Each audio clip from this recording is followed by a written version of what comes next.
at a very base level, we are essentially using cold therapy if you were to, say, turn off the heat in your house or go out into cold weather underdressed. The thing is that because it's a very small amount of cold, so to speak, then we need to have very long exposure times with that. So like if you went out for an hour long walk in slightly cold weather, you would get some of those mechanisms starting to turn and work that we get from exposing ourselves to cold. Whereas if you went straight to the polar opposite of that, would probably be like a cryo chamber. That's about as cold as it can get, and you jump in, jump out pretty much. And it's cold like so instantly and so much cold that you don't need to be exposed for as long a time to kind of get those same things turning. And then depending on like the how extreme that cold exposure is, you're going to get different responses in your body based off of that. So kind of we would say like cold weather or cold room, and then cold shower, kind of next one, cold like an ice bath or jumping in the lake, jumping in a cold like glacial river, something like that. And then finally cryo kind of being like the far end there. We're not really going to touch on cryo because I just don't see that it's accessible to most of us. Like if we're talking about that Okanagan area, I know one place that has a cryo chamber, and it is definitely not cheap, and it's not even in either or any of the like towns. You kind of have to drive out of town.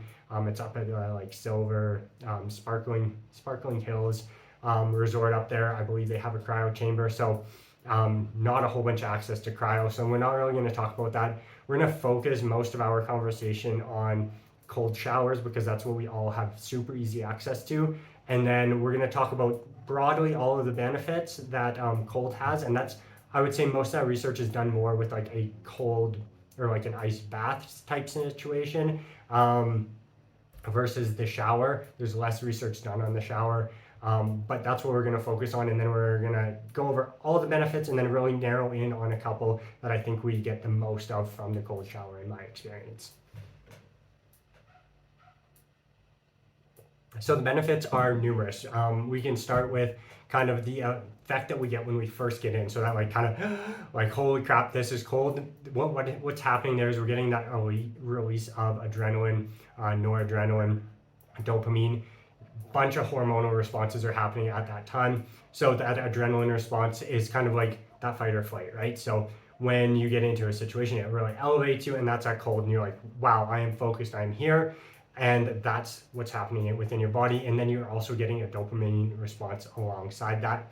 One of the really interesting pieces about that dopamine response is how long it lasts for us, which we'll get into when we narrow in a little bit more on the mood boosting effects of it. So release of adrenaline, noradrenaline, dopamine, and then next we have activation of brown fat adipose tissue, which is going to have an effect on our like increase in our sensitivity to insulin, basically, which is really good for us. So everyone hears this like, ooh, brown fat activation and thinks like, oh, I'm gonna lose weight from this.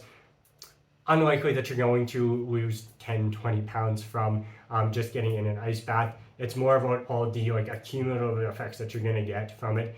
And honestly, with this piece, like the insulin, regulating your insulin sensitivity is more important than losing a pound or two.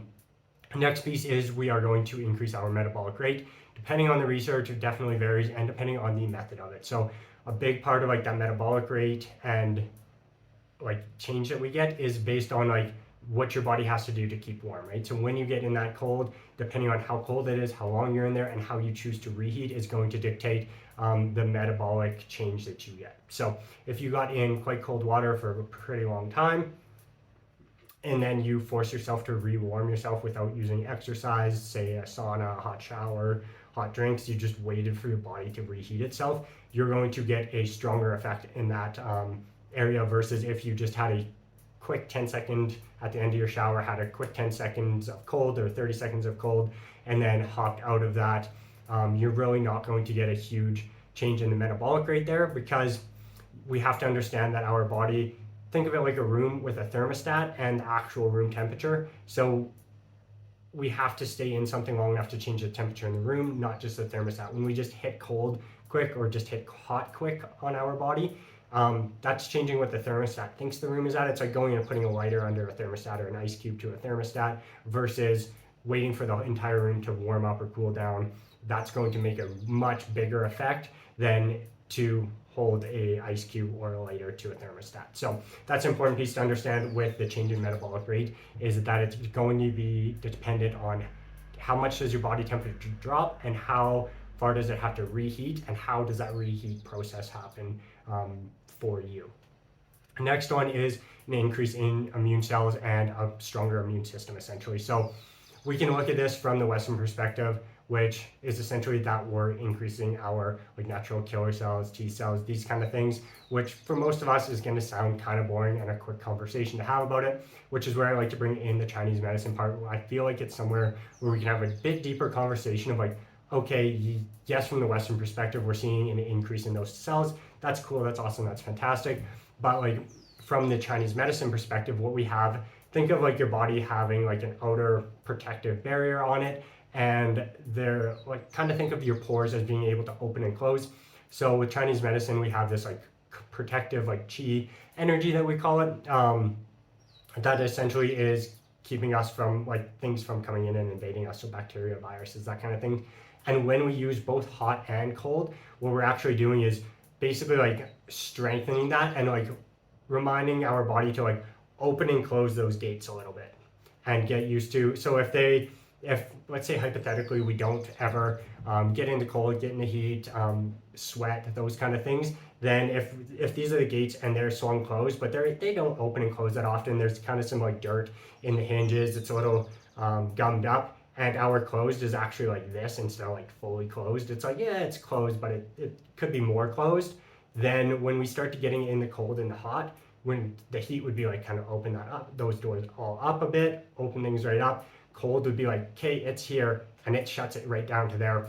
So what basically the hot and the cold are doing, and that like extreme temperatures are doing for us, are taking that Wei Qi and like forcing it open and closed and reminding our body that like, hey, you have to like strengthen this and engage this part of your body. So that's kind of where that comes in. I just think that's like a cool, kind of interesting aside and a way to explain it from a different perspective than what we're used to seeing.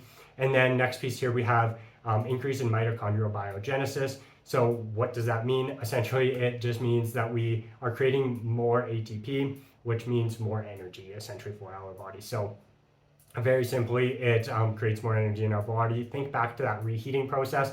If you're constantly getting exposed to cold, eventually your body's going to be like, damn, we need to figure out a better way to reheat this. So like if your body was a house and you had a wood stove to heat that house and you figured, yeah, I need this much wood to heat it for the day, and then you kept getting exposed to these really cold temperatures, eventually you bring in this much wood to heat your house for the day. So that's essentially kind of what's happening, is that we're bringing more, like we have more energy available through that process because we're having to constantly reheat.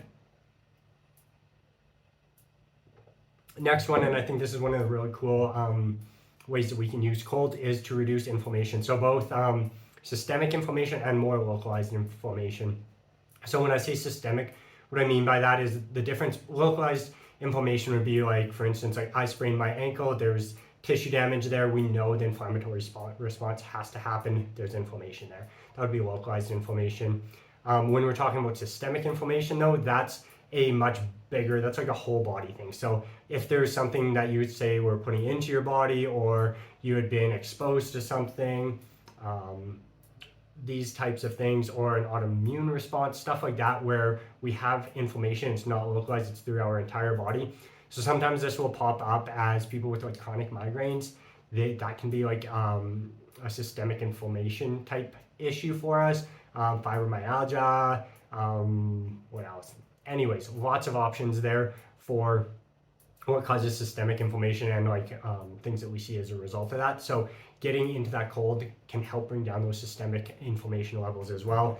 One thing, as far as like if you're thinking about like training and then going to cold right after, I would definitely wait 1 to 2 hours before doing cold. If you're really focused on building muscle, it's going to inhibit that a little bit. If you're looking more to just be able to, say if you were going to a CrossFit event and you needed to have like multiple hard consecutive workouts, you could use the cold to kind of delay or like offset that like inflammatory response, that muscle soreness, that fatigue, all of that. You can basically recover a little bit quicker by having the cold right away after, but it blunts other things like muscle growth. So depending on what your goals are, you want to be careful on exactly when you want to get in that cold, whether that's right after like a run or a workout. If it's actually before, there is some evidence on doing it before for long endurance events in hot weather. But again, you have to be careful with like how you go from cold to warming up and actually exercising. And then whether you want to go right after, you want to wait 2 hours after. I would say most people wait a couple hours after. So I would usually put it first thing in the morning as the main time to do that. Tends to not be getting kind of caught up with other things like your workouts the rest of your day. You just go do it first thing in the morning and it's done with. And it's a really good way to wake up. So those are kind of like the main benefits that we're getting. Except for two other ones, which is basically this mental resilience or this stress resiliency, helps you manage stress and like tolerance to your environment kind of. So basically all that means is like managing your emotions, managing your nervous system.